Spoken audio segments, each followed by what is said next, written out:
ఇక్కడ శివుడికి అభిషేకం చేసేది మనిషి కాదు, సముద్రమే. భారతదేశంలో ఒక శివలింగముంది. అక్కడ పూజారి కాదు, సాక్షాత్తూ సముద్రమే శివుడికి అభిషేకం చేస్తుంది.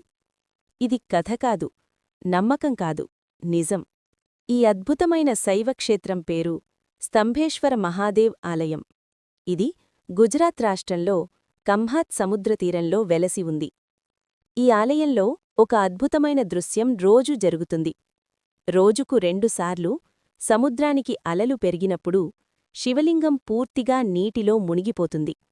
అదే సముద్రం చేసే అభిషేకం. అలలు తగ్గిన వెంటనే నీటిలోంచి శివలింగం మళ్లీ దర్శనమిస్తుంది. అప్పుడే భక్తులకు దర్శనం లభిస్తుంది. సమయం తప్పితే ఎంత దూరంనుంచి వచ్చినా దర్శనముండదు.